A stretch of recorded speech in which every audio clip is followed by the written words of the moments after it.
দেখুন, এই মুহূর্তে যে সুযোগটা আমি পেয়েছি এবং আমার সঙ্গে ক্যামেরার ওপার থেকে আপনারা পেয়েছেন, সত্যি বলতে এমন সুযোগ আমাদের জীবনে সচরাচর আসে না।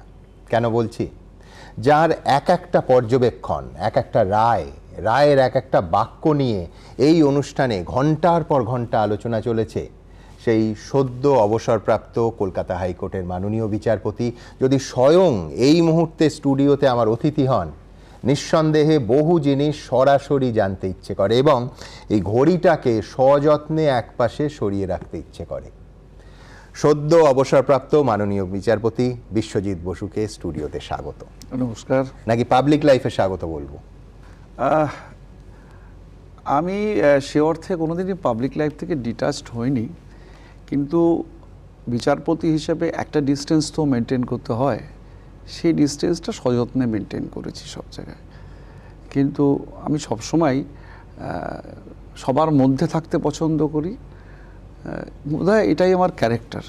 বেশ, জাস্টিস বসু, আপনি তো কোনোদিনই সেই রকম রেখে ঢেকে কথা বলেন না, তো আপনি তৈরি থাকুন। আর 2 ঘন্টা পর থেকে হয়তো আপনাকে এই বলে আক্রমণ করা হবে যে আপনি রাজনীতিতে আসতে চাইছেন এবং সেই জন্য এই সিস্টেমটা যারা চালান সেই প্রভাবশালীদের যাবতীয় ব্যর্থতা, ভুল ত্রুটি এগুলো তুলে ধরছেন। আপনি সেই আক্রমণের জন্য প্রস্তুত আছেন? দেখুন, বিষয়টা হচ্ছে রাজনৈতিক সচেতনতা আর রাজনীতিতে আসা, এই দুটোর মধ্যে তো বিস্তর ফারাক।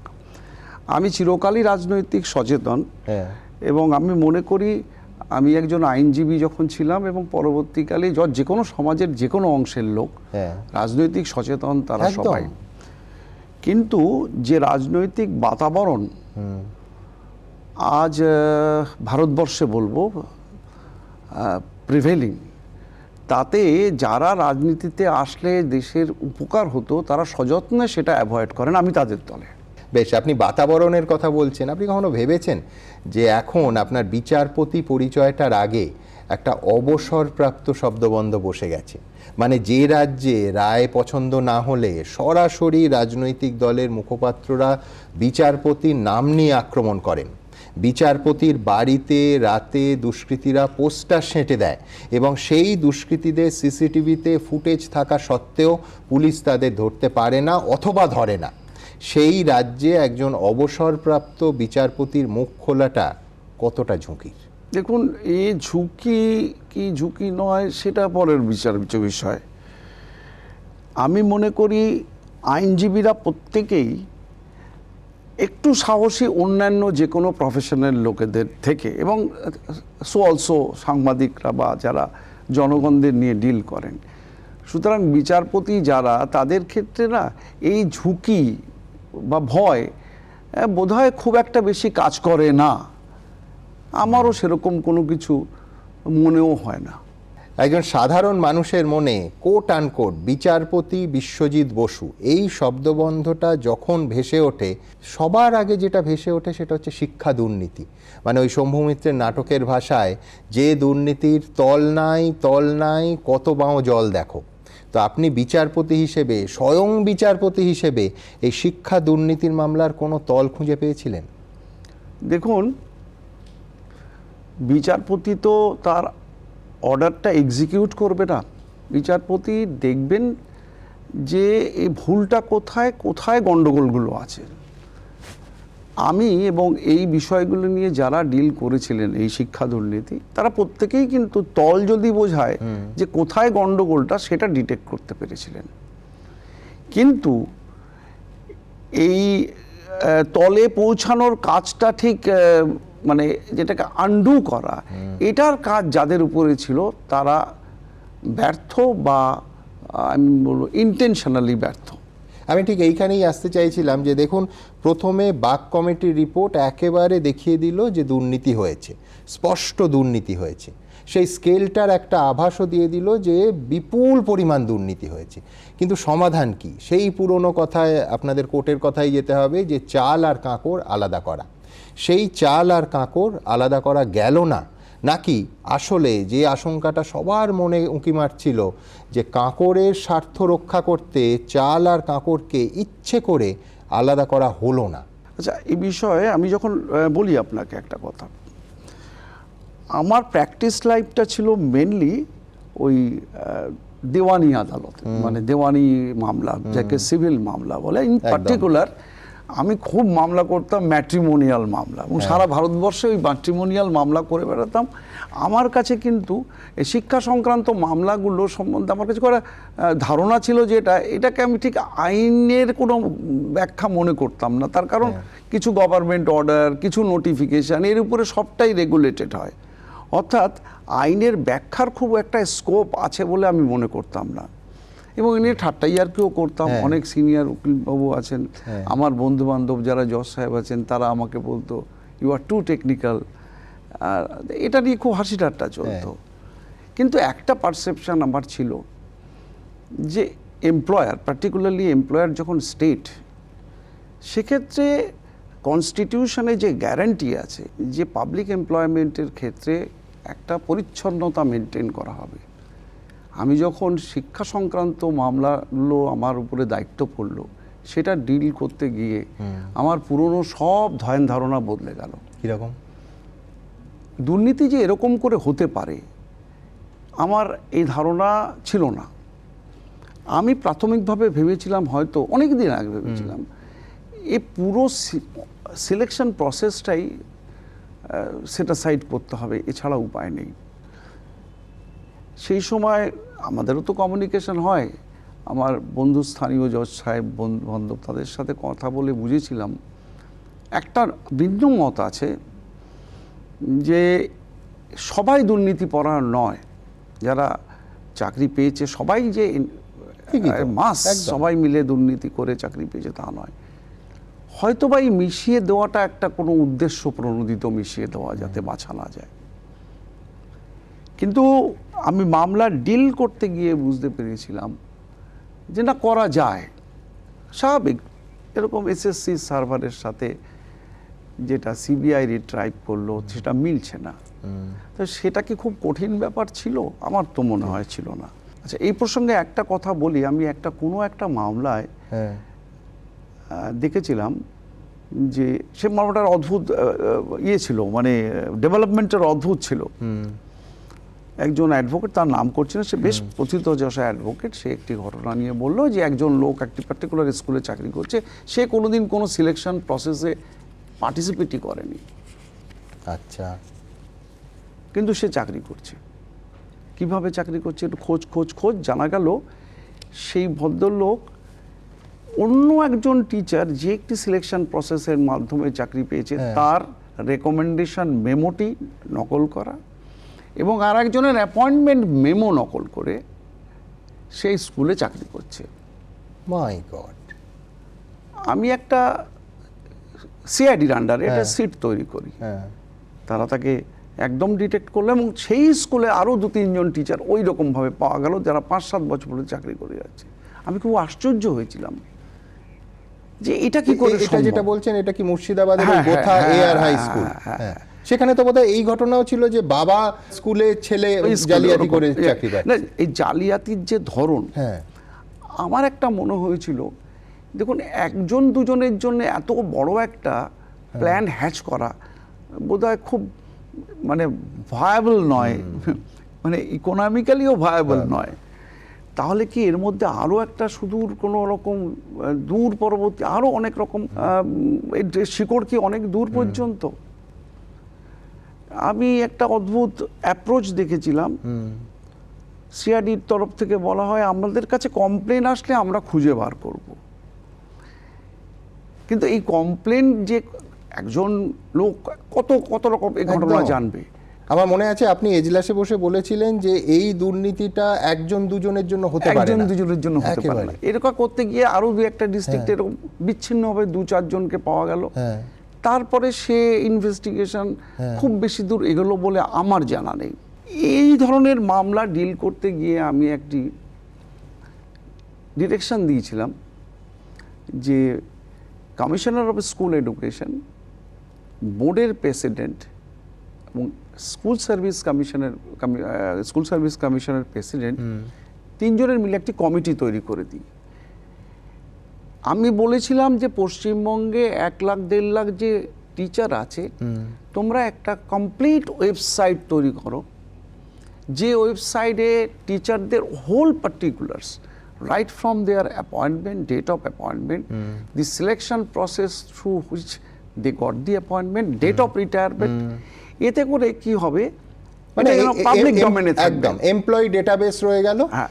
এবং যে কোনো স্বচ্ছতা একদম গ্যারান্টেড হলো, পরিষ্কার। এবং এ থেকে অনেকগুলো জিনিস বেরিয়ে আসবে, কোন স্কুলে কোন সময় টিচার স্ট্রেংথ কিরকম, কিভাবে টিচার রিটায়ার করার পরে ভ্যাকেন্সি কিরকম তৈরি ছাত্র করা শিক্ষক হচ্ছে, রেশিও এই মুহূর্তে কত, সব কিছু সমস্ত পাওয়া যাবে। কিছু। এবং এ করে ভ্যাকেন্সির যে নিয়ে বিভিন্ন মামলা পেয়েছি, ভ্যাকেন্সি কোন সময় বিচার হবে এই নিয়ে ব্যাপক ঠিক, মামলা, সিলেকশন প্রসেসের আগে প্রত্যেকের কাছে খুব পরিষ্কার একটা চিত্র থাকবে যে এটা হচ্ছে টোটাল ভ্যাকেন্সি অ্যাভেলেবল নাও, যার জন্যে এটা করা যাবে। এটার পিছনে আমার একটা অবজেক্টিভ ছিল, এই যে বললেন না চাল আর কাকড়, হ্যাঁ। আমার মাথায় ছিল যদি এটা করা যেত, হয়তোবা এই চাল আর কাকড় বাছার ক্ষেত্রে এই ডেটাবেসটাকে খুব সহজেই কাজে লাগানো যেত। কিন্তু আনফর্চুনেটলি কিছুটা গেলেও পুরোটা এটা করা যায়নি। বেশ, আমি এইখান থেকে আসব, সেটা হচ্ছে অর্থাৎ আপনার প্রথমে আইনজীবী, তারপরে বিচারপতি হিসেবে আপনি সম্পর্ক ভাঙা গড়ার মামলা করতেন, সেখান থেকে সরাসরি চলে এলেন স্বপ্ন ভাঙা গড়ার। তার কারণ ছাত্রদের স্বপ্ন, শিক্ষকদের স্বপ্ন এবং যোগ্য শিক্ষকদের, যোগ্য প্রার্থীদের স্বপ্ন একসঙ্গে এক ধাক্কায় এতগুলো পোর্শন ভেঙে চুরে যাচ্ছে। কিন্তু এইবার আমি এই সংশোধনের প্রক্রিয়া আপনি যা সাজেস্ট করেছিলেন বা যা তদন্ত ভার যাদের দিয়েছিলেন সেই পার্টে আসতে চাই। দেখুন, কোর্টে দাঁড়িয়ে এসএসসি দুর্নীতি স্বীকার করলো যে চাল আর কাঁকড় আলাদা আমরা করতে পারছি না, ইচ্ছাকৃতভাবে অথবা অনিচ্ছাকৃতভাবে। নবম দশমের একটা মামলা আমি দেখছিলাম, আপনি এসএসসিকে বললেন যে আপনি এখন বাল্মীকি আবার রত্নাকরের রূপে ফেরত যাবেন না। অসাধারণ। কিন্তু যে তদন্তকারী সংস্থাগুলোর ওপর আপনি বারবার দায়িত্ব দিয়েছেন, কখনো সিআইডি, বিশেষ করে পরের দিকে সিবিআই, শিক্ষা দুর্নীতির তদন্তে তাদের ভূমিকা যে নিয়ে আপনাকে বারবার এজলাসে বসেই হতাশা ব্যক্ত করতে হয়েছে। আমার সে হতাশা বেড়েছে বই, একটুও কমেনি। সত্যি কথা বলতে কি সুমন, আমি একটি খুব বাস্তব কথা বলি, হ্যাঁ, আমার শেষের দিকে না হ্যাঁ, আমার নিজেকে খুব ক্লস্ট্রোফোবিক লাগতো যে এটা কি হচ্ছে। আমি নিজে বিচারপতি হিসেবে অনেক বিনিদ্র রাত কাটিয়েছি। আমি একটা উদাহরণ দিই। এক সময় দেখা গেল ওই যে আপনি বললেন প্রমাণ করার কিচ্ছু নেই, দুর্নীতি ডকুমেন্টেড, একদম শূন্য পাওয়ার কোনো ক্যান্ডিডেট, তার নম্বর বেড়ে হয়ে গেছে 55। এসএসসি এফিডেভিট দিয়ে সেটা বলল। তখন আমি একটা প্রশ্ন তুলেছিলাম যে তুমি নিজে বলছো যে এতে এর চাকরি পাওয়ার কোনো অধিকার নেই, এটা একটা ফ্রড প্র্যাকটিস হয়েছে এসএসসির উপরে এফিডেভিট করে। আমি তখন বলেছিলাম এটাই যদি তোমার স্ট্যান্ড হয়, কেননা তুমি তোমার যে পাওয়ার, স্ট্যাটুটে তাকে পাওয়ার দেওয়া আছে 97 অ্যাক্টে, যদি কেউ তোমাকে মিথ্যে বুঝিয়ে, মিথ্যে কথা বলে, ফ্রড করে চাকরি নেয়, তুমি রেকমেন্ডেশন যে কোনো সময় উইথড্র করতে পারো। হ্যাঁ, এসএসসি সেই রেকমেন্ডেশন উইথড্র করলো, এক্সারসাইজিং দ্যাট পাওয়ার। মামলা যখন সুপ্রিম কোর্টে গেল, এসএসসি বলল আমি জজের ডাইরেকশনে এটা করেছি। তাহলে রত্নাকর থেকে বাল্মীকি উত্তরণের যে আশা আমি তাদের উপর রেখেছিলাম, সত্যি সেটা থাকটা গেল। আমি বুঝলাম যে তারা সত্যি চায় না এটা পরিচ্ছন্ন হোক। কিন্তু যাদের পরিচ্ছন্ন করার দায়িত্ব আপনি দিয়েছেন তাদের ভূমিকা, আমি বলছি 2023 সালের ফেব্রুয়ারি মাসে আপনি নিজে নিয়োগ দুর্নীতি মামলা শুনানিতে বলেছিলেন যে যেভাবে এই স্কুলের নিয়োগ দুর্নীতির তদন্ত সিবিআই চালাচ্ছে এটা চলতে পারে না, যা করার তাড়াতাড়ি করুন। এবং সামগ্রিকভাবে আজকে যদি আপনাকে জিজ্ঞেস করি, আমি প্রথম কোনো বিচারপতির মুখে শুনলাম যে আপনার দমবন্ধ পরিস্থিতি, আপনি বিনিদ্র রজনী কাটাতে হয়েছে আপনাকে এই সিচুয়েশনের মধ্যে। কতটা ফ্রাস্ট্রেটিং, কতটা হতাশাজনক যখন আপনি যে সংস্থাগুলো, এবং তারা ভারতবর্ষের সবথেকে বড় তদন্তকারী সংস্থা, তারা আপনাকে সন্তুষ্ট করতে পারছে না, অথবা আপনি যেভাবে তদন্ত আনার্থ করতে চাইছেন সেভাবে তারা রিপোর্ট দিতে পারছে না। এই বিষয়টা আমার কাছে পরিষ্কার ছিল না। কারণ কি মনে হয়? দেখুন, এই কারণের জায়গায় জানার মতো এত ইনফরমেশন একটা বিচারপতির কাছে আসে না, আর আমি ব্যক্তিগতভাবে আমি জানতে চাইও না। প্রতিটা জিনিসের কাজ, প্রতিটা এজেন্সি, প্রতিটা বডির তাদের কাজ আলাদা। বিচারপতির কাজ এটা নয়। বিচারপতি বড়জোর বলতে পারে এই আইন অনুযায়ী তোমার হয়নি, সুতরাং এটা হতে পারে না, এটা বেআইনি।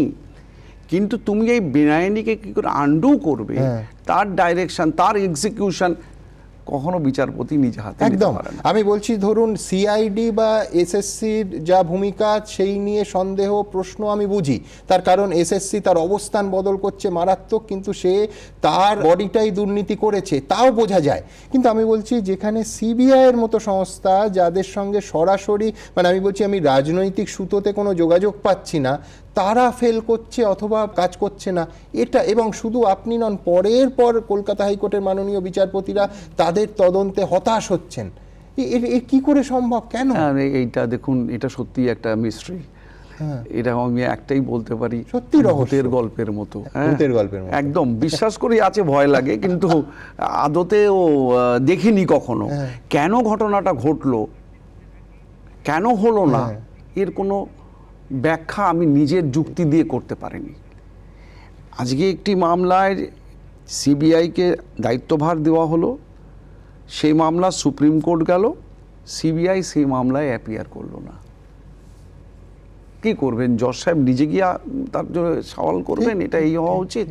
বিশ্বাস করুন, আমার মনে পড়ছে 2G মামলায় মাননীয় বিচারপতি বলেছিলেন যে প্রতিদিন 5টা অবধি অপেক্ষা করি যে আজকে সিবিআই তথ্য প্রমাণ নিয়ে আসবে, এবং তারা আসে না, আমি প্রতিদিন হতাশ হই। আমার সেই মন্তব্য একদম একদম আপনাকে আমি বলি যে এরপর বোধহয় আর কোথাও নামার নেই, আর কোথাও যাওয়ার নেই। আমার একটা ছবির কথা মনে পড়ছে, পরিচালককে ভুলে গেছি, একটা হলিউডের ছবি, দীর্ঘদিন আগে দেখা। ছবিটার নাম সম্ভবত ছিল ইনস্ট্যান্ট জাস্টিস। তাতে এই জজ সাহেবরা এরকম হতাশ হয়ে পড়েছিলেন যে যখনই কিছু অপরাধীকে কিছু ন্যাচারালি বেল পাওয়া বা বেরিয়ে যাওয়া, তো তারা কিছু জজ মিলে ঠিক করে আমরা একটা এক্সিকিউশন ফোর্স তৈরি করব। কিন্তু সিস্টেমটা এরকম দেখা গেল, এই এক্সিকিউশন রিভার্ট ব্যাক করলো তারা নিজেরাই। তখন জজ সাহেবরা বুঝতে পারলেন এই দুটো কাজ একসাথে হয় না। It's a nice movie. তো এটাই ঘটনা। দেখুন, যে অর্ডারের এক্সিকিউশন নেই, একটা সময় আসতে পারে একজন বিচারক মনে করতে হবে কী হবে, কী হতে পারে, আমি বলবো, সবাই বুঝবে। আর যেটা খুব লক্ষণীয়, আপনারা যখন প্রতিদিন ডিল করেন,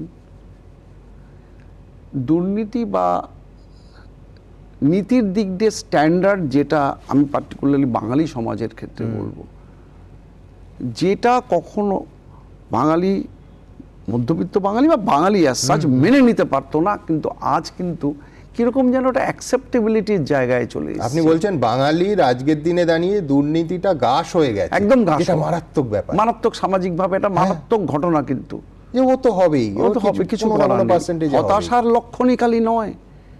আমি যদি এটা আমার নীতি হিসেবে আমি মেনে নিই, বা আমার যদি মেনে নেওয়া অভ্যেস হয়ে যায়, তাহলে সমাজটা কোন স্তরে গিয়ে দাঁড়ায় সেটা ভাববার বিষয়। একেবারে। জাস্টিস বসু, আরেকটা বিষয় নিয়ে আমার কিঞ্চিত বিস্ময় আছে। দেখুন, এই পাহাড় প্রমাণ দুর্নীতি যেটা আপনি বলছেন যে বঙ্গ সমাজকে সেটা গ্রাস করেছে কার্যত, তার অভিঘাত তো এই বঙ্গ সমাজের সর্বত্র পড়েছে। চাকরি পাওয়ার ক্ষেত্রে অযোগ্যদের জন্য সৎ যোগ্য চাকরি প্রার্থীরা বঞ্চিত হয়েছে। আবার সুপ্রিম কোর্টের রায়ে অযোগ্যদের পাশাপাশি একই সঙ্গে চাকরি হারিয়ে ওই যোগ্য সৎ চাকরি প্রাপকরা বঞ্চিত হয়েছে।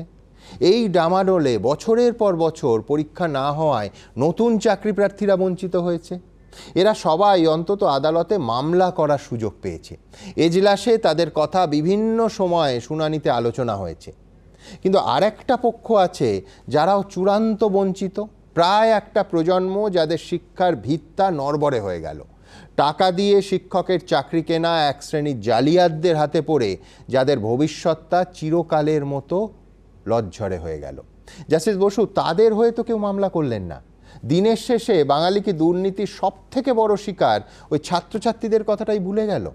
দেখুন, আপনি যে বললাম না যে আমার শেষের দিকে মনে হতো এটা আমি কি করছি, সত্যি সত্যি কি আমি আমার অব্লিগেশন আর কি আমার কমিটমেন্ট বলুন যাই বলুন আমার টু দি ওথ সেটা পালন করতে পারছি কেননা মানুষ ভারতবর্ষে সব ভারতবর্ষের সব মানুষ কিন্তু বিচার ব্যবস্থার দিকে তাকিয়ে থাকে অ্যাজ এ লাস্ট রেসর্ট।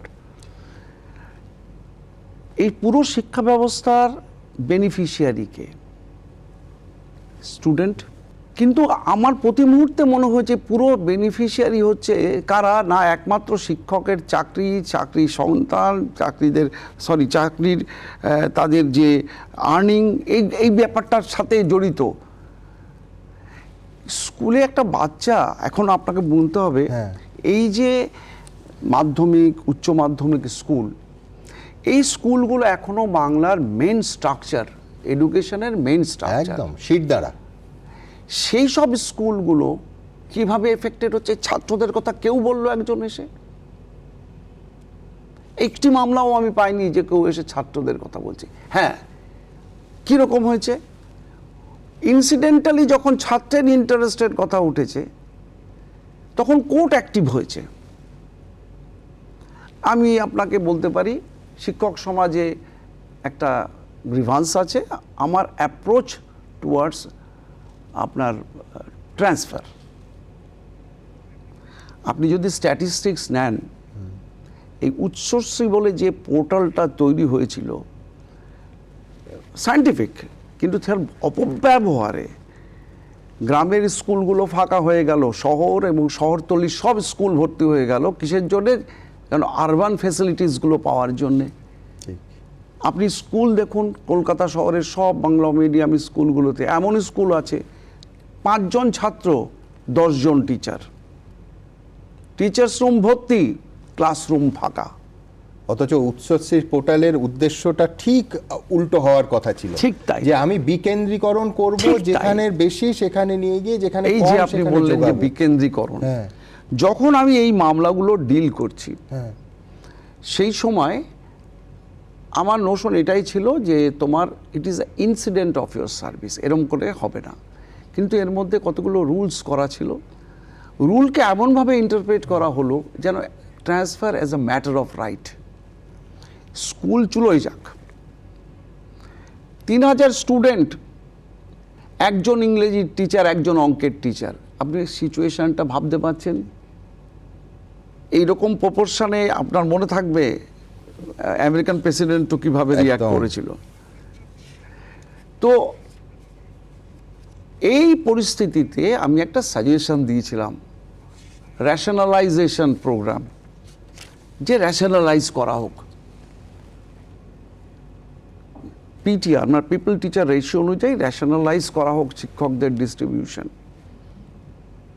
নিয়েছিল শিক্ষা দপ্তর এই প্রস্তাব, কিছুটা এগিয়ে কোথায় হারিয়ে গেল জানা গেল না। আর একটা রেশনালাইজেশন প্রোগ্রাম দেখুন কাগজে কলমে অনেক কিছু হয়, তার ইমপ্লিমেন্টেশন আমি জজ হিসেবে বলছি, চাপ দিচ্ছি। আমাদের পূর্বতন যিনি অ্যাডভোকেট জেনারেল ছিলেন, আমরা গোপালদা বলি, উনি খুব এই বিষয়ে অ্যাক্টিভ ছিলেন এবং করেও ছিলেন অনেক কিছু, কিন্তু ব্যাপারটা ইমপ্লিমেন্টেশনের জায়গায় নেওয়া গেল না। আমার খারাপ লাগছে এই জন্য। এর ফলটা কি হলো? জাস্টিস বসু, গত সপ্তাহে এবিপি আনন্দে দেখে আমার চোখে তো জল এসেছিল, আপনিও দেখলে হয়তো খুব খারাপ লাগতো। আমাদের স্কুল জীবনে তো বটে, আপনাদের স্কুল জীবনে আরও বেশি করে উৎকর্ষের যদি সেরা স্কুলগুলোর মধ্যে 1 থেকে 3 বাছা হতো, তার মধ্যে হিন্দু স্কুল পড়তো। একদম, আমি দেখেছি খবর। আচ্ছা, আমি দেখছিলাম যে বাচ্চারা রাস্তায় নেমে প্রতিবাদ করছে কেন, যে তাদের 46 জন শিক্ষক থাকার কথা, সেখানে 26 জন শিক্ষক পড়াচ্ছেন।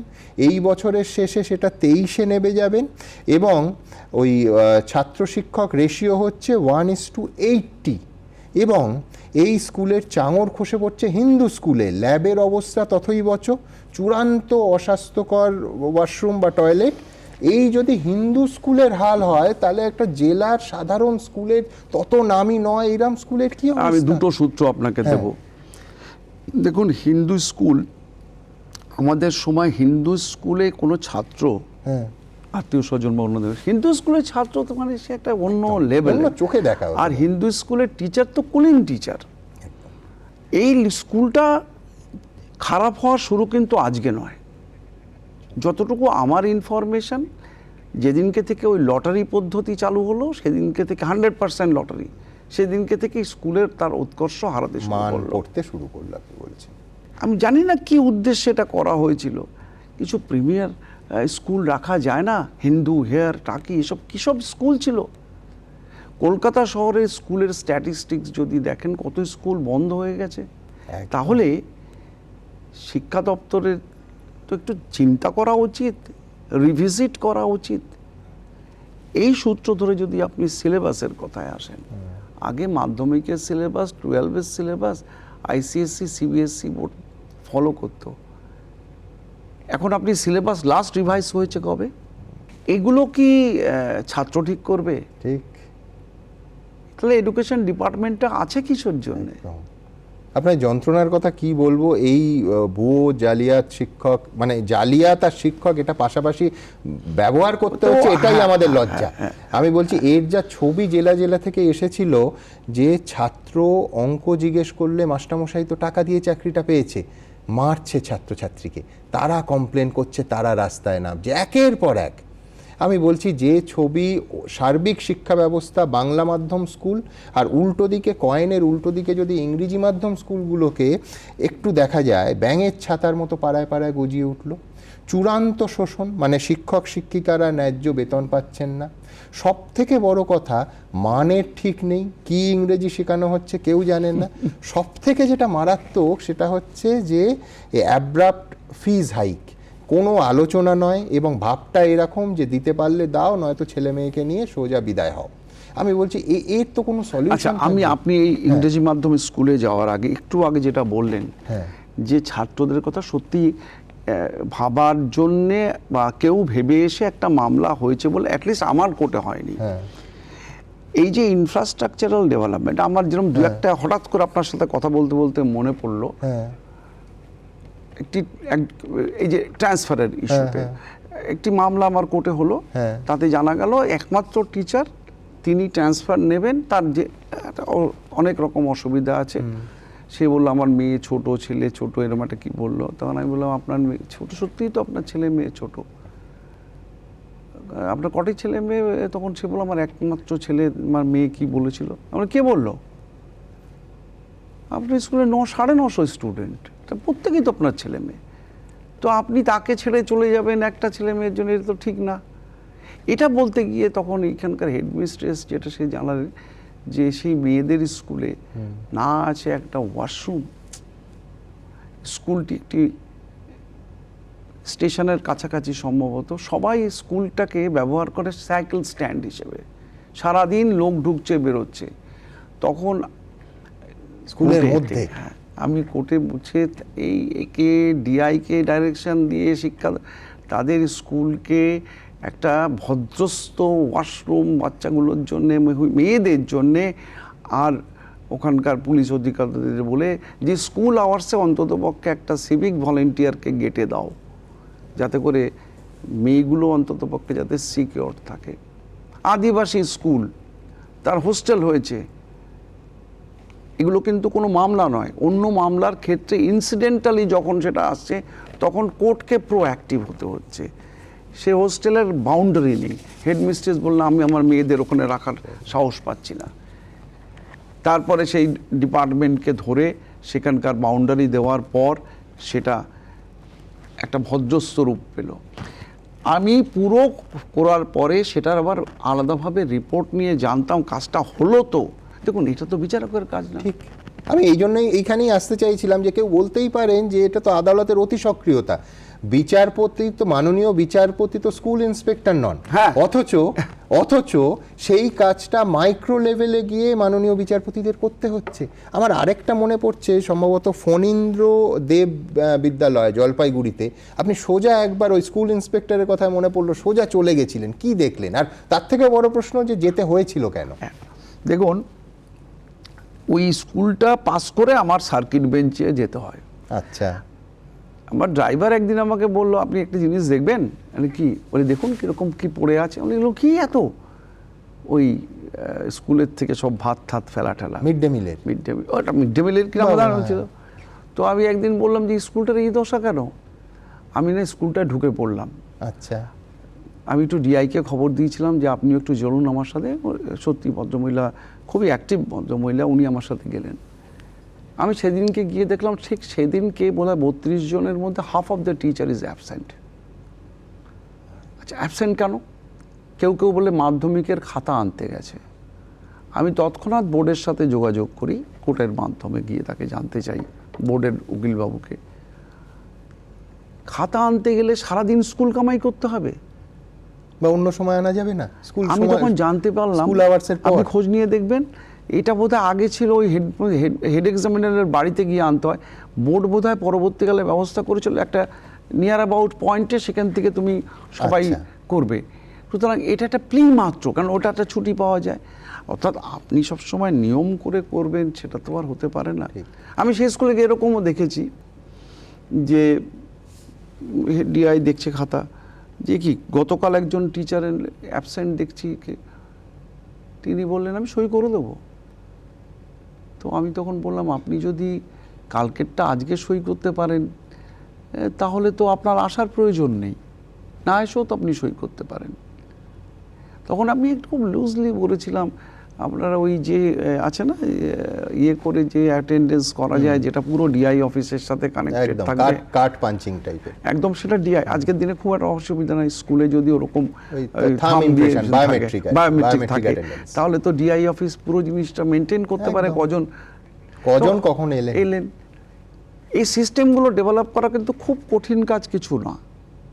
ঠিক, কিন্তু আমার একটা অন্য পয়েন্টও আছে। ধরুন যারা শিক্ষাদান করবেন, আমরা তো এইটুকু ধরে নিতে পারি যে তাদের বেশিরভাগ মানুষ নৈতিকতার বিচারে তিনি করবেন। আমি বলছি থাম ইমপ্রেশন দিয়ে আমি শিক্ষককে দেখুন, যে শিক্ষক আমায় নীতি জ্ঞান শেখাবে। দেখুন, একটা কথা, সমাজের অবক্ষয় যদি একটা অঙ্গে ঘটে তাহলে আর এক জায়গায় যে পুরোপুরি পিওর থাকবে এটা এক্সপেক্ট করতে পারি না। এই মুহূর্তে আমার মনে হয় একটু কঠোর হওয়ার প্রয়োজন আছে। আচ্ছা, শিক্ষকদের বললে খালি হবে না। আচ্ছা, এই প্রসঙ্গে বলি মিড ডে মিলের কথা। আমি যখন ওই স্কুলের মিড ডে মিলে যেখানে খাওয়ানো হয় বাচ্চাগুলোকে, গিয়ে যখন দেখলাম ওখানে সত্যি কথা বলতে কোনো সুস্থ লোক বসে খেতে পারবে না, ওপেন ড্রেন, নোংরা। তো আমি দেখলাম যে মিড ডে মিলের কর্মীরা বসে আছে, তোমরা এটা পরিষ্কার করো না? তো বলছে হ্যাঁ, এই তো পরিষ্কার রোজ করা হয়। তাহলে এটা বললে পরিষ্কার করলে এরকম হয়? ঠিক আছে, ঝাড়ুটা দাও, আমি নিজেই করি। তখন সেই লজ্জায় হয়তো 2-4 জন এগিয়ে এসে শিক্ষকরাও হাত লাগালো। দেখুন, এটা ঠিক আইন করে আমি এখানেই বলি, কোর্ট সব কিছু করতে পারবে না, সম্ভব নয় কোর্টের পক্ষে কিছু করা।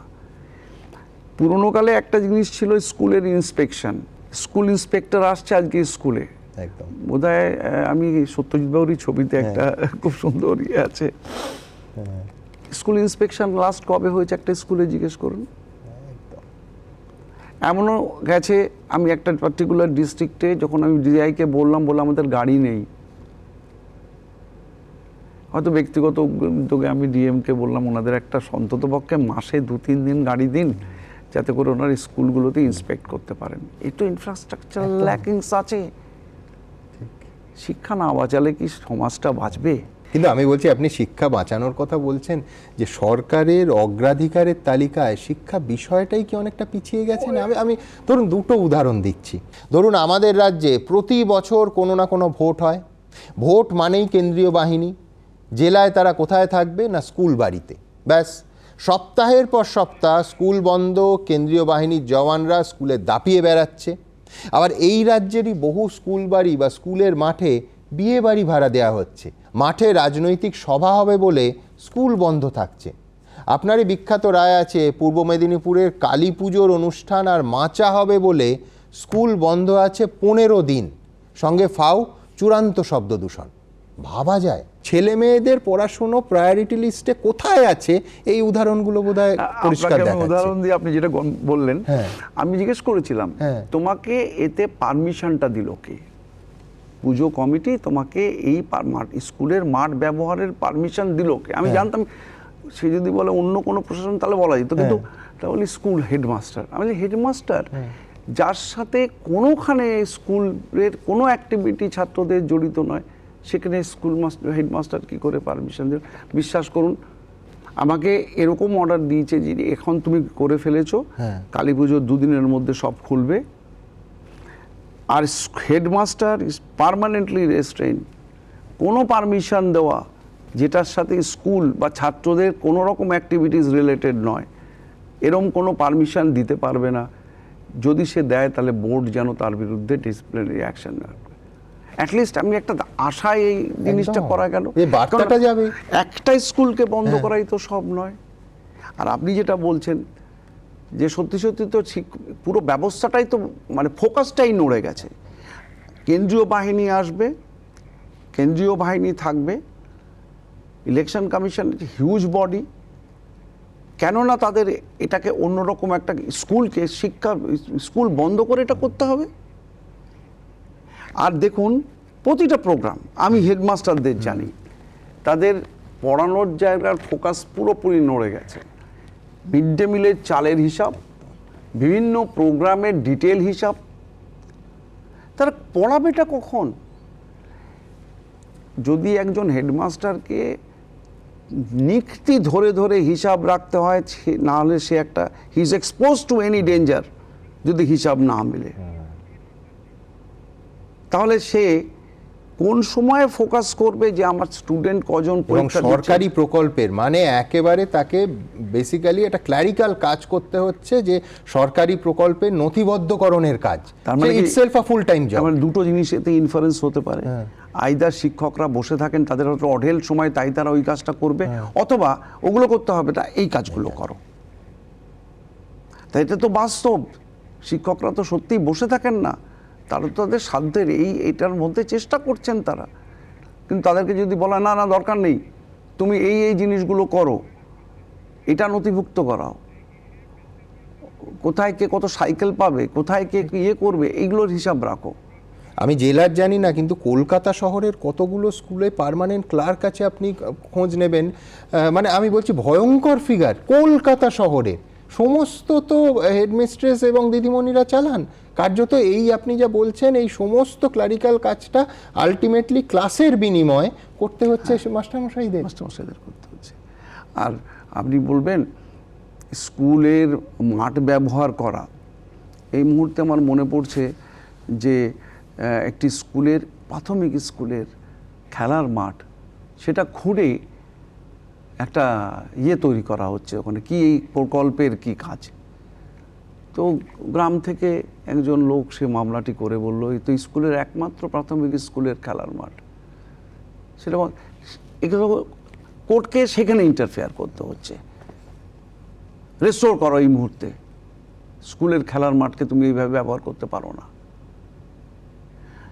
এরপর আসছে প্যারালাল যে স্কুলগুলো, অর্থাৎ so called English medium school. দেখুন কনস্টিটিউশনাল গ্যারান্টি আর্টিকেল 30-তে তাদের আছে যে তাদের ইন্টারনাল ম্যানেজমেন্টে ইন্টারফেয়ার করা যাবে না। কিন্তু এটা এই যে যতগুলো স্কুল আছে, আমি একটি মামলায় পশ্চিমবঙ্গে কতগুলো আইসিএসসি বোর্ডের অ্যাফিলিয়েটেড স্কুল এবং সিবিএসসি অ্যাফিলিয়েটেড স্কুল, তার ডেটা সংগ্রহ করি এবং এদের থেকে জানতে পারি কিছু কিছু স্কুল আছে, কিছু কিছু ম্যাক্সিমাম স্কুলেই আমার ধারণা এনসিটি প্রেসক্রাইব যে minimum qualification requirement, most of the teachers does not have that qualification. বলছেন কি গোড়ায় গলদ?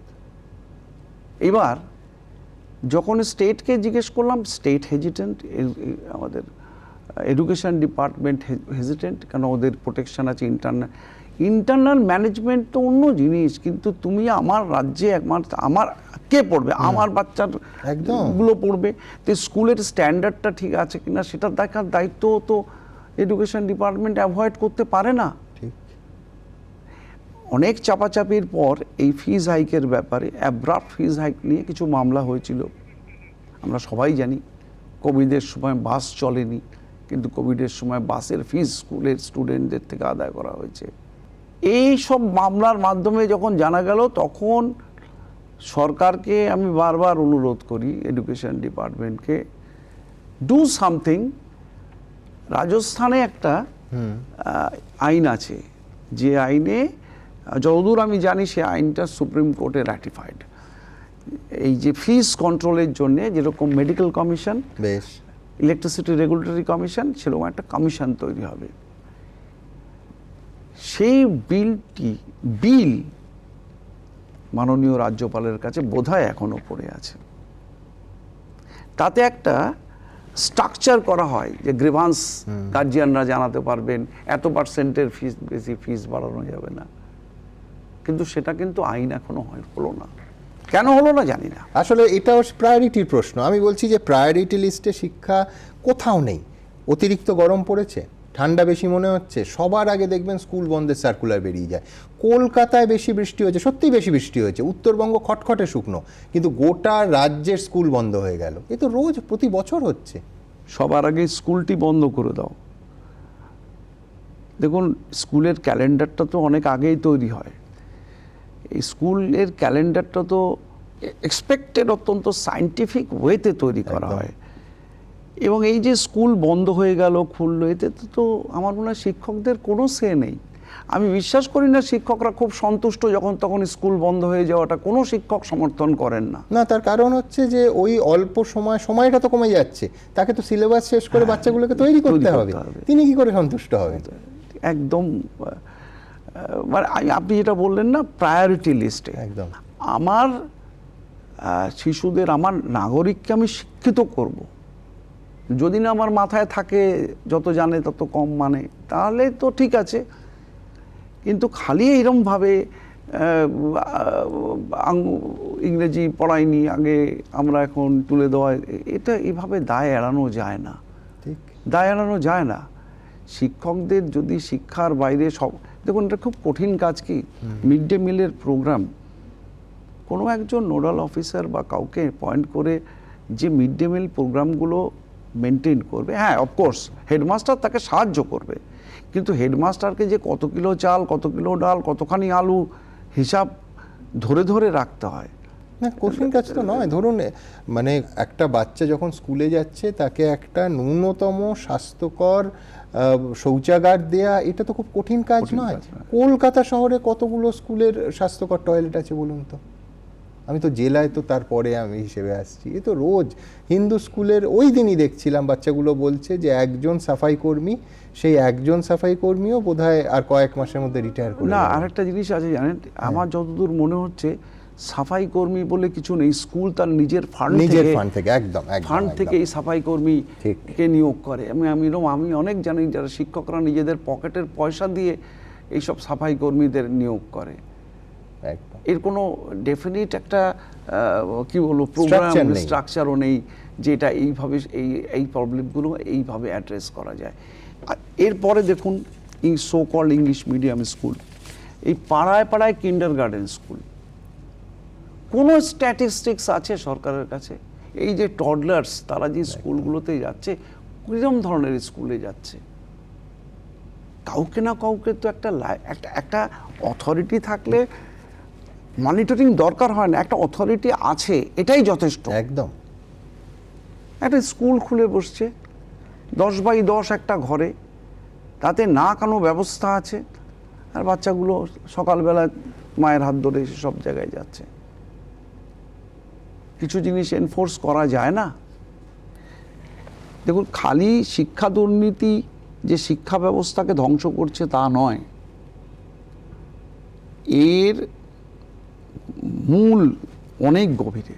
একদম। এবং কতটা গভীরে ভাবুন যে স্কুল পরিচালন সমিতিগুলোর, মানে এবং আমি শুধু তৃণমূল আমল, আমার বাম আমল থেকে এই চ্যানেল হওয়া থেকে আমরা চিৎকার করছি, ছবি দেখাচ্ছি, কেন একজন ক্লাস 8 পাস, আমি কারোর শিক্ষা নিয়ে ছোট করতে চাই না, কিন্তু একজন ক্লাস 8 পাস কাউন্সিলর কেন একটা স্কুল পরিচালন সমিতির মাথায় থাকবেন?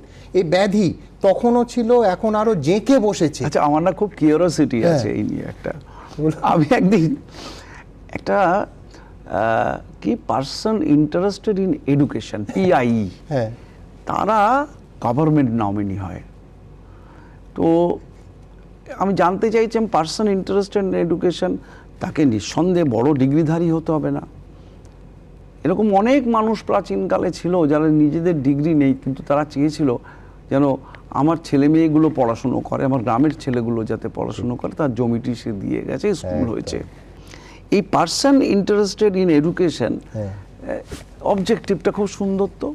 তো আমি একটি মামলায় জানতে চেয়েছিলাম, আচ্ছা এই ভদ্রলোক, খুব ক্যাজুয়ালি জানতে চেয়েছিলাম যে এই ভদ্রলোক আচ্ছা উনি কি করেন, ওনার এডুকেশনাল কোয়ালিফিকেশন। তো লয়ার বললেন যে আমি এখনই বলতে পারছি না, আমি জেনে এসে বলবো। বললাম যে আমি ওনাকে একটু ডাকবেন কোর্টে আসতে, আমি ওনাকে একটু জানতে ইচ্ছে করছে যে উনি কীরমভাবে ইন্টারেস্টেড। পরের দিন যিনি অ্যাডভোকেট ছিলেন এসে বললেন উনি রেজিগনেশন দিয়ে দিয়েছেন। তাই আমি ভাবলাম যে এত টাকা আমি আশা করিনি, এরকম যে আত্মদর্শন, মানে আমি সেলফ রিয়েলাইজেশনটা, মানে উনি এতটা শিক্ষার বিষয়ে ইন্টারেস্টেড যে ইন্টারেস্টেড এর প্রকাশ বাইরে বেরোক উনি চাননি। তার আগে তখন পদত্যাগ বুঝতে করে পেরেছেন দিয়েছেন। যে আমি আসলে ইন্টারেস্টেড নই। তো এই ধরনের পদগুলো তৈরি করে রাখা। আর সত্যি কথা বলতে কি, স্কুল এডুকেশন নিয়ে এই দেখুন, আগে ম্যানেজিং কমিটির প্রেসিডেন্ট হতো, আমরা শুনেছি বিদগ্ধ জনেরা যারা শিক্ষা সম্বন্ধে একটু খোঁজ খবর রাখেন। এখন দেখুন এই ম্যানেজিং কমিটিগুলো ফরমেশনও হয় কি করে, এই ম্যানেজিং কমিটিতে কারা থাকে, কি উদ্দেশ্য নিয়ে থাকে। এবার অত্যন্ত গুরুত্বপূর্ণ একটা অংশে আসি। শুধু এ রাজ্যের নয়, এ দেশের মানুষকে প্রচণ্ড নাড়া দিয়েছিল ভয়াবহ যে ঘটনার অভিঘাত, সেটা হলো আর.জি. কর। ন্যায় বিচারের দাবিতে ভারতীয় বিচার ব্যবস্থার দিকে তাকিয়েছিল গোটা দেশ। কিন্তু আপনাকে সামনে পেয়ে আজ পরিষ্কার প্রশ্ন রাখতে চাই, দিনের শেষে ন্যায় বিচার কি পেলাম আমরা? হাইকোর্টের বিচার নিয়ে তো কোনো অভিযোগ ছিল না, তাও আমরা কি দেখলাম? একটা রবিবারের দুপুরে সুমোটো দেশের সর্বোচ্চ আদালত সুপ্রিম কোর্ট মামলাটি গ্রহণ করলো। কিন্তু আবার বলছি, দিনের শেষে ব্যবস্থাটার কি সংস্কার করা গেল? কতটুকু ন্যায় বিচার পাওয়া গেল? আপনি বলুন, এই প্রশ্নটা তোলা জাস্টিস বসু কি অপরাধ? দেখুন, এটা আমার একটা নিজস্ব অ্যাসেসমেন্ট। ভারতীয় বিচার ব্যবস্থার স্বাস্থ্য এই মুহূর্তে খুব ভালো যাচ্ছে না। আচ্ছা, আপনি যে পার্টিকুলার একটা মামলার রেফারেন্স দিচ্ছেন, সেটা নিয়ে দেখুন, বিচারকরাও তো নিজেদের মধ্যে অনেক রকম কথাবার্তা বলেন। দেখুন, সেটা নিয়ে কিন্তু এই ব্যবস্থা, এই যে আমাদের যে ফেডারেল স্ট্রাকচার, তাতে হাইকোর্ট কিন্তু সুপ্রিম কোর্টের ইনফিরিয়ার কোর্ট নয়। আচ্ছা, এটা এরকম নয় যে সুপ্রিম কোর্টের সুপারিনটেন্ডেন্স পাওয়ার হাইকোর্টের উপরে আছে। দেখুন কি প্রেক্ষিতে একটা মামলা চলছে, কোনো পক্ষের কোনো অভিযোগ ছাড়া সেটা দিল্লি সুপ্রিম কোর্টে দিল্লিতে চলে গেল।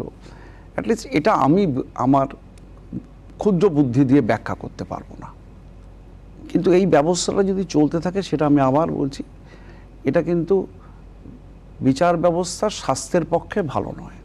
আর তাও যদি দিনের শেষে সাধারণ মানুষ দেখতেন যে ন্যায় বিচার পাওয়া গেল, আমি বলছি আপনি ভাবুন, আমি একেবারে লেম্যান, আমি আইনের কোনো শিক্ষা আমার নেই, কিন্তু অভয়ার মর্মান্তিক ঘটনাটা যে রাজ্যে ঘটেছে, সেই রাজ্যের কোনো প্রতিনিধিকে না রেখেই একটা দেশজোড়া কমিটি তৈরি হলো হাসপাতাল বা স্বাস্থ্যক্ষেত্রে মেয়েদের রাতের নিরাপত্তা নিয়ে।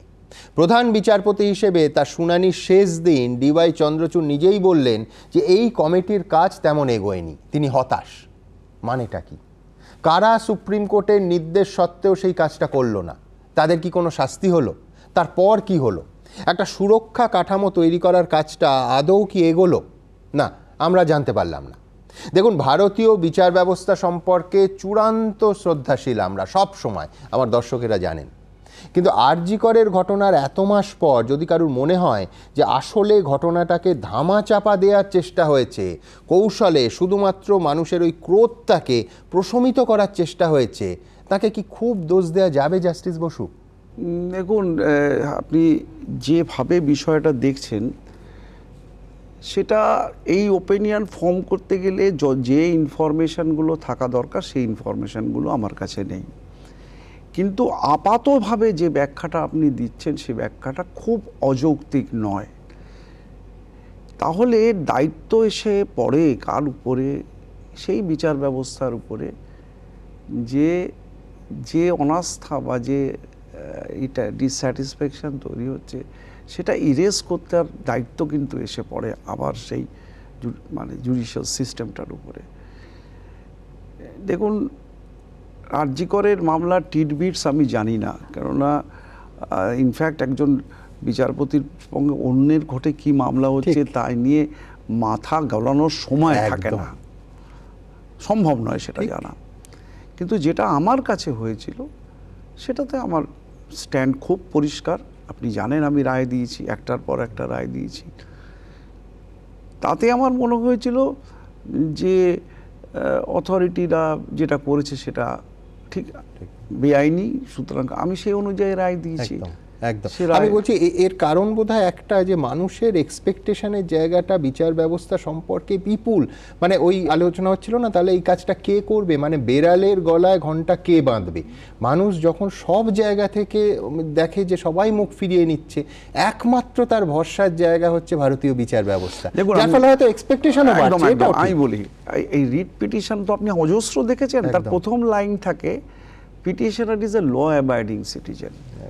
আমি বলছি আপনাকে, মানে আমার সব বিশ্বাস নিয়ে বলছি, ভারতবাসী in general law abiding citizen, in general law abiding citizen. আমি আমার অফ দ্য ট্র্যাক একটা আপনাকে উদাহরণ দিই, যে আসামি প্রোডাকশন হচ্ছে কোর্টে, ক্রিমিনাল কোর্টে, ডিস্ট্রিক্ট কোর্টে। আসামির যা চেহারা, তার সাথে পুলিশ যিনি, ওকে ফু দিলে পুলিশ উড়ে যাবে। কিন্তু আমি দেখেছি আসামি বলছে এই হাতটা ঠিক করে ধরো। প্রোডাকশন করার মতো পুলিশ ফোর্স নেই। তার মানে যত বড় অপরাধী হোক, কোর্ট সম্বন্ধে যে সমীহ, জনগণের যে কোর্ট সম্বন্ধে সমীহ বিচার ব্যবস্থার দায়িত্ব, সেটা যাতে বজায় থাকে, সেটা দেখার দায়িত্ব বিচার বিভাগের। কিন্তু সবথেকে মুশকিল হচ্ছে যেটা, সেটা হচ্ছে বিচার বিভাগকে যদি লেজিসলেচার গুরুত্ব না দেয়। দেখুন, বিচার ব্যবস্থা চালাতে গেলে একটা প্রায়োরিটির প্রশ্ন। প্রায়োরিটির প্রশ্ন মানে টাকা পয়সার ব্যাপার আছে, বাজেটের সদিচ্ছার প্রয়োজন আছে। আপনি যদি অ্যানালিসিস করেন কত পার্সেন্ট বিচার ব্যবস্থায় প্রতি বাজেটে কত পয়সা আমার কাছে একটা হিসাব আমি একজন সুপ্রিম কোর্টের বিচারপতি থেকে পাচ্ছিলাম, বোধহয় 35 পয়সা এরকম কিছু একটা। তো তিনি বলছিলেন একদিন, বলছে ওটাকে যদি 10 টাকা 100 টাকা করা যায়, 100 টাকা করা যায়, তাহলে ভেসে যাবে। এটা ঘটনা। আমাদের খুব বড় বড় বিল্ডিং হয়েছে, ডিস্ট্রিক্ট কোর্ট হয়েছে, ডিস্ট্রিক্ট বাইফার্কেশন হয়েছে, কিন্তু এটার ইমপ্লিমেন্টেশনের ক্ষেত্রে অর্ডার আমি মান্য করব। ঠিক, এই অর্ডার আমার পছন্দ না হতে পারে, কিন্তু আমি ইমপ্লিমেন্ট করব। এই সদিচ্ছাটা থাকা দরকার। আননেসেসারি সেগুলোকে অ্যাভয়েড করা। আমি নাম বলছি না, আমি এমন একজন অ্যাডভোকেট জেনারেলকে জানি, তিনি আর আমাদের মধ্যে নেই, তাকে বলতে শুনেছি, না, এই আইন এরকমভাবে হতে পারে না, আমাকে সময় দাও, আমরা এই আইনটা অ্যামেন্ড করে নিয়ে আসবো। কিন্তু সেক্ষেত্রে সেরকম আমি খুব রিসেন্ট পাস্টে আমি দেখিনি। এক বিচারপতির দীর্ঘ কর্মময় জীবনে তো একাধিক মাইলস্টোন থাকার কথা, আর সবটাই তো অন্ধকার হাতড়ানো বা কাদা ঘাঁটা নয়। দিনের শেষে একজন ক্যান্সার আক্রান্ত শিক্ষক যখন তার শেষ ইচ্ছা হিসেবে সেই জজ সাহেবের সঙ্গে একবার দেখা করতে চান, তার সামান্য পেনশনের কটা টাকা যে জজ সাহেব ন্যায্যভাবে তাকে পাইয়ে দিয়েছেন, সেটা আপনার কাছে কত বড় প্রাপ্তি। হ্যাঁ, আমি আপনাকে বলি, এইটা প্রসঙ্গে যে বলছিলাম যে ক্লাসিক্যাল ওয়েতে ব্যাট করা আর একটু এই ওয়ানডের ব্যাট করার, আমি পরে বুঝেছিলাম যে না, একটু ক্রিজ থেকে বেরিয়ে না হিট করলে কিছু করা যাবে না, ওটা ওরকমই থেকে যাবে। একজন ক্যান্সার আক্রান্ত 2 বছর স্কুলে যেতে পারেনি, বেড রিডেন। এখন এই 2 বছর যে তার অ্যাবসেন্ট হলো, এটা যতক্ষণ না রেগুলারাইজ হচ্ছে এই অ্যাবসেন্সটা, ততক্ষণ সে পেনশন পাবে না। সে 3খানা মামলা করেছিল। 3বারই বলা হয় যে ম্যানেজিং কমিটি, স্কুল, তোমরা ডিসিশন নিয়ে এই ব্যাপারটা সমাধান করো। 3বারই ফলাফল 0, কোনো না কোনো ছুতোয়। এবার যখন 3rd বার আসলো, একজন খুব সিনিয়র উকিল বাবু, তিনি বললেন, দেখো এর ব্যাকগ্রাউন্ডেই বেশি দিন বাঁচবে না, কিন্তু তার চিকিৎসা ব্যাপক দেনা হয়ে গেছে। এবং দেখুন, কিছু মুখ দেখলে তো বোঝা যায় তার মেয়ে রোজ কোর্টে এসে দাঁড়িয়ে থাকতো। আমি লক্ষ্য করতাম যে একজন কেউ দাঁড়িয়ে আছে, তা আমার অফিসারের মাধ্যমে খোঁজ না বলে ওই মামলার যিনি টিচার তার মেয়ে আসতো। তার সাথে আবার আরেকটি একজন লোক আসতেন, ভদ্রলোক আসতেন। আমি জিজ্ঞেস করলাম, উনি কি আসেন? বলে উনি ওনার ভাই। তো যিনি উকিল ছিলেন ওনার হয়ে করছিলেন। আমি বললাম যে উনি ভাই, উনি কি করেন? উনি টিচার। উনি এই সময় কি করে কোর্টে আসছেন? সব কাজ ছেড়ে তারপরে তাকে খুব বকাবকি করাতে উনি যেন খবরদার কোর্টে না আসেন, স্কুল ওনার জায়গা, এই সময় স্কুলে যেতে বলুন।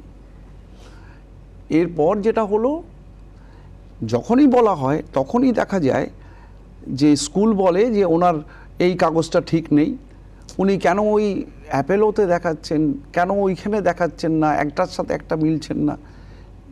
তারপরে last stand headmaster, existing headmaster নিলেন যে না, ম্যানেজিং কমিটি না বললে তো আমি এটা করতে পারিনি। ম্যানেজিং কমিটির মিটিং যখন হবে তখন হবে। আমি তখন না ম্যানেজিং কমিটির সব মেম্বারদের কোর্টে হাজির করাই, সামান করি, এবং তাদের দাঁড় করিয়ে জিজ্ঞেস করি আপনাদের কোনো আপত্তি আছে? তারা বলছে না, আমাদের কোনো আপত্তি নেই। বিশ্বাস করবেন না, তাদের রেজলিউশন, আপনারা তাহলে একমত, এটাই রেজলিউশন।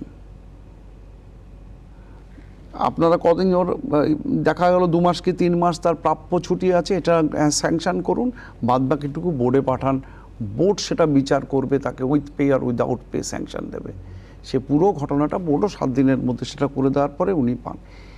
হঠাৎ এটা আপনার ওয়ানডের ব্যাটিং নয়, টি20-র ব্যাটিং। হ্যাঁ, বিশ্বাস করুন, পুরো ঘটনাটা কিন্তু মোটামুটি 7 দিনের মধ্যে। তারপর উনি, ওনার যিনি সিনিয়র অ্যাডভোকেট ছিলেন, তিনি আমার চেম্বারে একদিন আসলেন।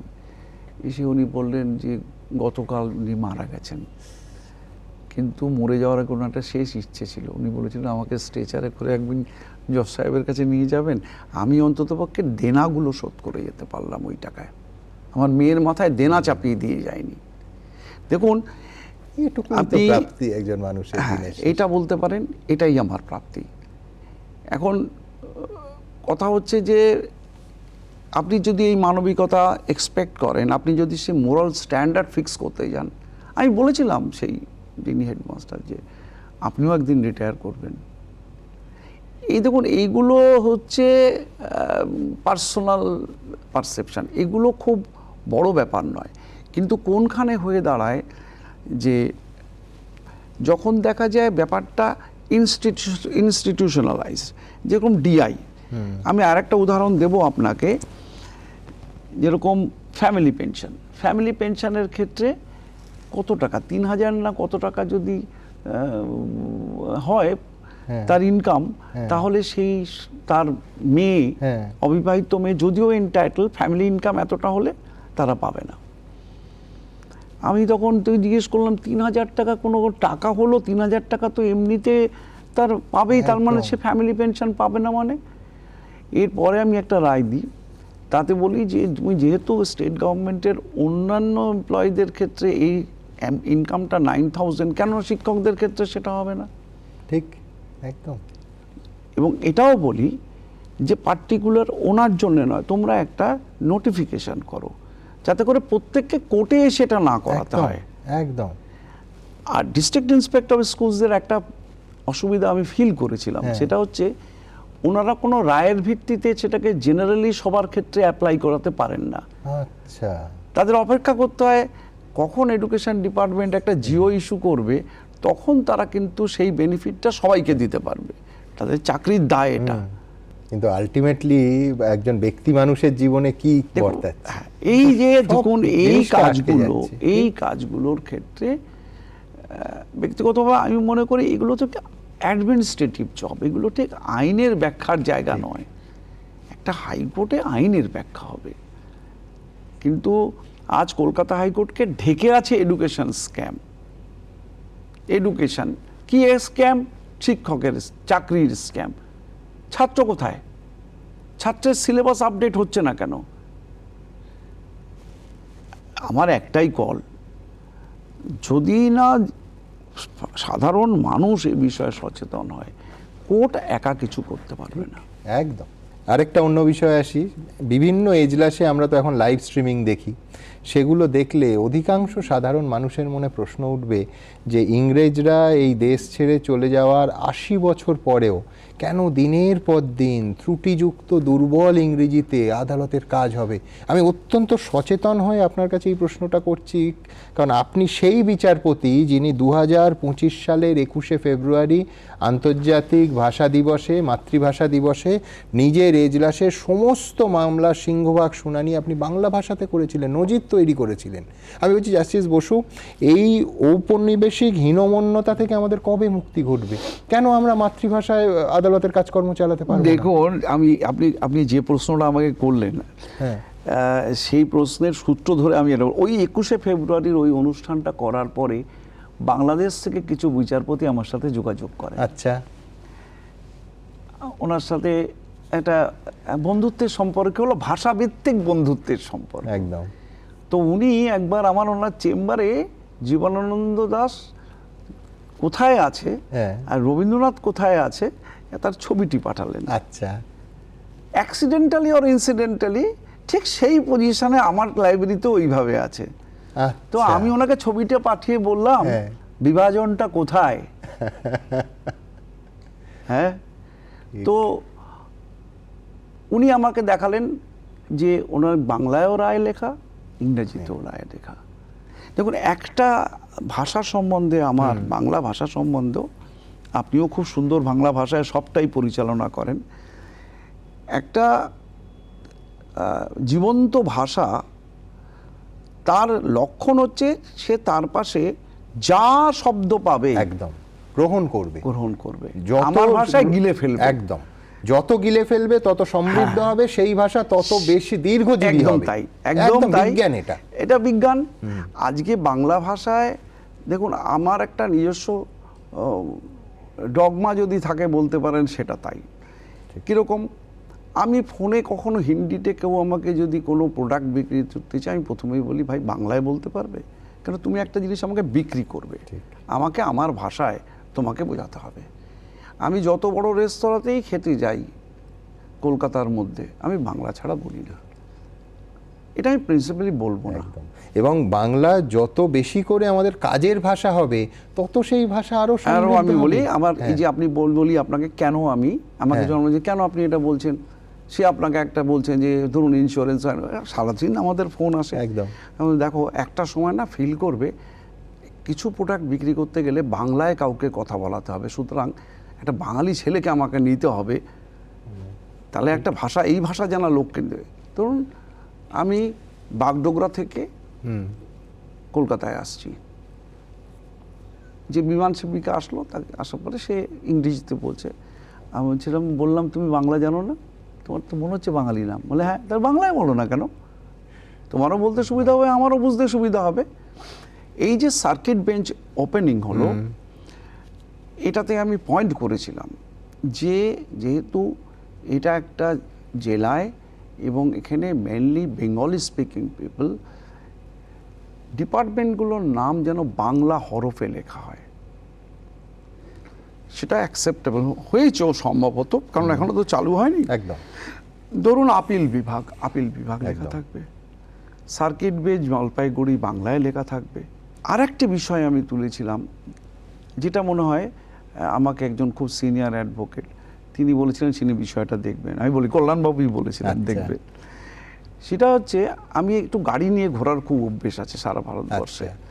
বাংলার বর্ডার পেরিয়ে উড়িষ্যায় ঢোকা মাত্রই আমি দেখতে পাচ্ছি প্রতিটা দোকানের সাইনবোর্ড তাতে কিন্তু ওড়িয়া ভাষায় লেখা, আপনি লক্ষ্য করে দেখবেন। একদম। কিন্তু বাংলার সাইনবোর্ড কোথায়? আমি একবার জিজ্ঞেস করেছিলাম, কোর্টে জিজ্ঞেস করাতে আমাকে বিকাশবাবু বলেছিলেন যে উনি যখন মেয়র ছিলেন তখন বোধহয় এরকম কোন একটা অর্ডার ছিল, এরকম একটা, হ্যাঁ, মানে তাহলে তার ট্রেড লাইসেন্স ইস্যু হবে না। এটা করা যায় না। আজকে যখন বাংলা ভাষা নিয়ে যে সব কথাবার্তা হচ্ছে অনেক রকম, এইটুকু মান্যতা দেওয়া যায় না। আমার এক্ষেত্রে এই যে আপনি বললেন বুঝতে পারছো না, আমাকে তো তোমার বোঝানোর কাজ। হ্যাঁ, আমাদের যে সাবজেক্ট, সেই সাবজেক্টে যেহেতু এটা ইংরেজ আমল থেকে তৈরি হওয়া, যে জুরিসপ্রুডেন্সের ভিত্তি হচ্ছে ইংল্যান্ড, সুতরাং ইংরেজি শব্দ আসবেই। খুব ব্যাপারটা বাংলা করতে গেলে ভয়ানক। না না না না, আর ওরকম মানে আমি বলছি যে পরিভাষাকে ইংরেজি ব্যবহার করেও চমৎকার করা যায়। আপনি চেয়ারে বসে আছেন, আমাকে সেটা বলতেই হবে। একদম, আমার কেদারা বলতে হবে না, চেয়ার বললেই মানুষ বুঝবে। একদম। তো আমি যখন বলেছিলাম যে তুমি বলো, যেখানে বুঝতে আমার কোনো লজ্জা, এই যে একটা লজ্জা, আমি বলতে লজ্জা পাই, হীনমন্যতায় ভোগা, একদম, এটা আমার কাছে খুব খুব মানে আমি কি বলবো, এটা আমাকে একটু, আমি রেগেই যাই এতে, যে কেন তুমি বলবে না, তোমার ভাষায় তোমার এত লজ্জা কিসের? আমাকে কথা বলতে শেখালো যে জাতি, শিশুটা বড় হয় জল পড়ে পাতা নড়ে, পাগলা হাতির মাথা নড়ে, এই রিদমে বড় হচ্ছে। সুকুমার রায় পড়ে বড় হচ্ছে। বলুন আজকে ভারতবর্ষে, আমি ছোট করে বলছি না, কোন শিশুর এই প্রিভিলেজ আছে? একদম, তারা ছোটবেলায় সুকুমার রায় হাতে পাচ্ছে। কিন্তু আজ বইমেলায়, আমি জানি বইমেলায় সবাই খুব ভিড় করছে, কিন্তু পড়াটা কি হচ্ছে? একদম। আমি এইখান থেকে আরেকটা গুরুত্বপূর্ণ আপনার কেরিয়ার এবং জীবন সংক্রান্ত প্রশ্নে আসব। এত কিছুর পরেও আপনার এত অভিমান কেন? কলকাতা হাইকোর্টের সঙ্গে আপনার দীর্ঘ তিন দশকের সম্পর্ক, প্রথমে আইনজীবী, তারপর বিচারপতি হিসেবে। তা সত্ত্বেও আপনি চিফ জাস্টিসকে চিঠি দিয়ে জানিয়ে দিলেন যে প্রথা অনুযায়ী আপনি কোনো বিদায় সংবর্ধনা নেবেন না। কেন? কার বা কাদের ওপর আপনার এই অভিমান? দেখুন, বিচারপতিদের না প্রতিবাদ জানানোর জায়গাটা খুব সীমিত। আচ্ছা, এটা রাইট। মামলা হেরে গেলে কোর্টের বাইরে গিয়ে প্রথমেই যা যা শব্দে বন্ধে অভিযোগ করা যায় করার অধিকার আছে, এ নিয়ে কোনো বিচারপতি কিছু মনে করে না। কিন্তু বিষয়টা যখন, আঘাতটা যখন ইনস্টিটিউশনের উপরে আসে, বিচারপতিকে একটা প্রতিবাদ করতেই হয়। যে মামলাটার ধরন নিয়ে একটা প্রতিবাদ হাইকোর্ট চত্বরের মধ্যে হয়েছিল, সে মামলাটায় একটু ব্যাকগ্রাউন্ডটা এরকম ছিল যে মামলাটা সুপ্রিম কোর্টে সিমিলার ইস্যু পেন্ডিং ছিল। তো আমি যখন পূর্বতন অ্যাডভোকেট জেনারেলকে প্রশ্ন করেছিলাম, আচ্ছা আমি কি এই মামলাটা নিলে এই ইস্যুটা সুপ্রিম কোর্টে এই মামলায় আবার উঠবে না তো? এই অ্যাসিওরেন্স দাও, তাহলে আমি শুনে নেবো। তিনি বলছেন না, এই অ্যাসিওরেন্স আমি দিতে পারবো না। কারণ সত্যিই তো যে জজ সাহেবরা কোনখানে কোন একটা রিলেটেড ইস্যুতে প্রশ্ন করবে, কোথায় সাইড করে দেবেন আপনি? আমি যদি তার আগেই এই ডিসিশন নিয়ে দিই, এম্বারাসিং সিচুয়েশন হবে। যতক্ষণ ওই মামলাটা হচ্ছে না ততক্ষণ আমি, এটা ছিল দেরি হওয়ার কারণ, ডিসিশন না নেওয়ার কারণ। আমি এটাও বুঝি যাদের চাকরি পাওয়ার সম্ভাবনা তারা মনে করছে, তাদেরও গ্রিভান্স হওয়াটা খুবই যুক্তিযুক্ত। কিন্তু এই গ্রিভান্সকে যারা ব্যবহার করে, যদি জজ সাহেবের ছবি, আমার ছবিতে তুমি কি করলে, I don't mind about that, ছবিগুলো কিন্তু খুব ভালো তুলেছিল, অনেক ছবি তুলে এরকম করে তারপরে পাড়িয়ে ঠাড়িয়ে যাচ্ছে তাই কাণ্ড করা, এবং তারপরে তো আরও এই লয়ারদের সাথে যারা মামলা করছিল তাদের উপরে আক্রমণ। আমি ন্যাচারালি এক্সপেক্ট করতে পারি, আমি যে অ্যাসোসিয়েশনে এতদিন মেম্বার ছিলাম ফর্মালি, সেই অ্যাসোসিয়েশন থেকে একটা, আমার জন্য নয়, this is insult, this is an attack to the institution, এটা বলার অসুবিধা কোথায় ছিল? কোন ভয় থেকে বলতে পারলে না? আমার তখন মনে হয়েছিল, তুমি যদি আমার ওই বিদায় সম্বর্ধনায় আমার সঙ্গে ভালো ভালো কথা বলতে আসো, আমারও তো একটা টার্ন আসবে, সেই সময় আমার এই কথাগুলো অটোমেটিক্যালি বেরিয়ে আসবে। আমার মনে হয়েছিল সেই পরিবেশটা বা সেই ফোরামটা, সেই জায়গাটা, প্ল্যাটফর্মটা, ওটা বলার প্ল্যাটফর্ম না, তাহলে আমার হাইকোর্টকে আরও নামানো হবে, তাই অ্যাভয়েড করাই ভালো। This was my logic. আর এটা তো ব্যক্তি বিচারপতি বা আপনার বিষয় নয়, এটা তো সামগ্রিকভাবে বিচার ব্যবস্থার সম্মানের প্রশ্ন। এবং এবং যেহেতু এখন ওই আদালত অবমাননার মামলা পেন্ডিং, আমি আর কিছু বলবো না, খালি বলবো এটাই যে আমি যারা করেছে তাদের বিচার তার কোর্ট করবে, কিন্তু আইনজীবী এবং আইনজীবীদের অ্যাসোসিয়েশন যারা এর সাথে জড়িত, যাদের দায়িত্ব আদালতের সম্মান রক্ষা করা, তাদের কাছ থেকে রিয়াকশান একটা আশা করাটা কি খুব অন্যায়? আশাহত হলে একটা অভিমান বা একটা রাগ তো হবেই, তাই হয়েছে। এবং আমার ঘটনাটা ছিল অন্য, কারণ আমি রিয়্যাক্ট করে যাব, আমি চাইনি সেই রিয়াকশানটা ওই ফোরামে হোক। আচ্ছা, এই যে মাননীয় বিচারপতিরা তারা রাজনীতিতে যোগ দিচ্ছেন, একেবারে টেনিয়া শেষ হওয়া মাত্র রাজ্যসভায় চলে যাচ্ছেন, মানে এতে আপনার কি মনে হয় যে কোথাও একটা কুলিং অফ পিরিয়ড প্রয়োজন? আমি আবার সেই পুরনো, আপনি শুরুতে যেটা বলেছিলেন, রাজনৈতিক সচেতনতা এবং রাজনীতির মধ্যে যাওয়া, এই দুটোর সম্পূর্ণ একটা ভিন্ন অ্যাপ্রোচ অলটুগেদার। বিচারপতিরা যথেষ্ট রাজনৈতিক সচেতন এবং সমাজের সর্বস্তরের লোক রাজনৈতিক একদম। সচেতন, সেটাই তো স্বাভাবিক। সেটা স্বাভাবিক।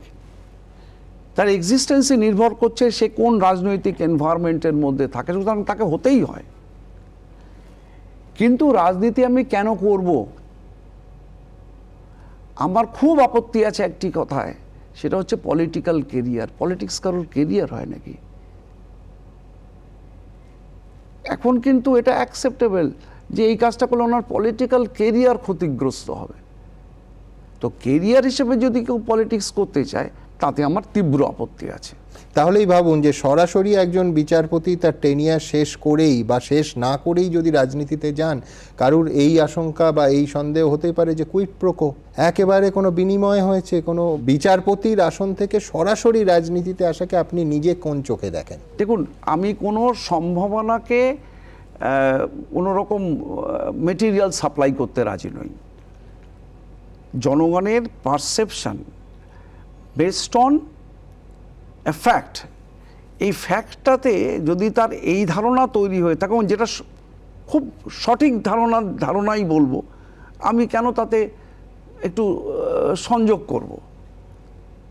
হ্যাঁ, আমি রাজনীতি, যে বললাম রাজনৈতিকভাবে আমি সচেতন, কিন্তু সরাসরি রাজনীতি করার মতো এনভায়রনমেন্ট, ওই যে বললাম পলিটিক্যাল কেরিয়ার, কোনো ইচ্ছে আমার নেই কোনো রকম পলিটিক্যাল কেরিয়ার তৈরি করার। কিন্তু কাল যদি কল আসে এই বাচ্চাগুলোকে বাঁচাতে গেলে আমাকে রাস্তায় নামতে হবে, আমি নামব। ওই শিশুকে সঠিক পথে ডাইরেকশন দিতে গেলে আমার বাংলার শিশুরা অল ইন্ডিয়া লেভেলে কন্টেস্ট করে সারা ভারতবর্ষের বুক উজ্জ্বল করার মতো জায়গায় তাদের নিয়ে যাওয়ার জন্যে কোনো পলিটিক্স করা দরকার, তাহলে আমি করব। কিন্তু সেটা এনশিওর করার মতো এনভায়রনমেন্ট না হলে আমি করব না। কেউ যদি এর পরের প্রশ্নটা করে যে দলীয় রাজনীতির ছাতা ছাড়া সার্বিকভাবে মানুষের জন্য বা ওই বাচ্চাগুলোর জন্য কাজ করা যায় না, হতে পারে। সত্যিই সেই এনভায়রনমেন্ট তৈরি করা হয়েছে, সত্যিই সেই এনভায়রনমেন্ট তৈরি করা হয়েছে। দলীয় রাজনীতি ছাড়া করা যাবে না। দলীয় রাজনীতি করতে গেলে যে জায়গায় আপনাকে কম্প্রোমাইজ করতে হবে, সেই কম্প্রোমাইজ করার মতো মেটেরিয়াল আপনি হতে না পারলে যাবেন না। সেই রকম প্রয়োজন বুঝলে জাস্টিস বিশ্বজিৎ বসু কোনোদিন দলীয় রাজনীতি করতে পারেন? দেখুন, যে দলীয় রাজনীতির প্রিভেলিং সিচুয়েশান যে যা বদলানোর কোনো সম্ভাবনা নেই, এ বিষয়ে আমার মতামত হচ্ছে আর 5 জন মানুষের যা পারসেপশন রাজনীতি এবং রাজনীতিকদের সম্বন্ধে, তার থেকে ভিন্ন মত আমি পোষণ করি না। ভবিষ্যতে জাস্টিস বিশ্বজিৎ বসুকে আমরা বিচারপতির আসন থেকে নাবার পর, মানে অবসর গ্রহণের পর, এখন আবার আইনজীবীর গাউনটা পরতে দেখতে পারি? সেটাই আমার সব থেকে বড় চেষ্টা। তার কারণ একটা, দেখুন, দিল্লিতে মামলার খরচ সামলানোর ক্ষমতা বাংলার আপামর জনগণের, ম্যাক্সিমাম জনগণের নেই। আমার ইচ্ছে এটা আছে, যদি পারি তাতে কন্ট্রিবিউশন করব। আমি মনে করি, এটা আমার চিরকালের perception, court is meant for lawyers, not for the জাজেস, নট ফর দি লিটিগেন্টস। যদি কোনো কিছু করা যেতে পারে, তাহলে এই পরিস্থিতিতে ভারতবর্ষে আইনজীবীরা পারে। দলীয় রাজনীতি করা আইনজীবীদের কথা বলছি না, আইনজীবীদের শক্তি অসীম। অর্থাৎ ভবিষ্যতে অবসরপ্রাপ্ত বিচারপতি বিশ্বজিৎ বসুকে আমরা সুপ্রিম কোর্টে সাধারণ মানুষের স্বার্থে, গরিব মানুষের স্বার্থে, যারা পৌঁছতে পারছে না সুপ্রিম কোর্টে তাদের স্বার্থে আইনজীবীর ভূমিকায় দেখতে চলেছি। এটা তো আমার সে বিষয়ে আমি আমার স্টেপসও নিতে শুরু করেছি। আচ্ছা। এবং আমার আপনাকে আমি বলি, জি, আমি দেখেছি, আমার তো স্পেশালাইজড যে ফিল্ড, সে ফিল্ডটা, আর এখন তো এই মামলা করতে করতে এই এডুকেশনের ফিল্ডটা দেখলাম। দেখুন, এই বিষয়ে আমার ধারণা খুব পরিষ্কার যে এখনো অনেক কিছু করার আছে। খালি সমালোচনা করলেই হবে না, একটা রাস্তা তো দেখাতে হবে।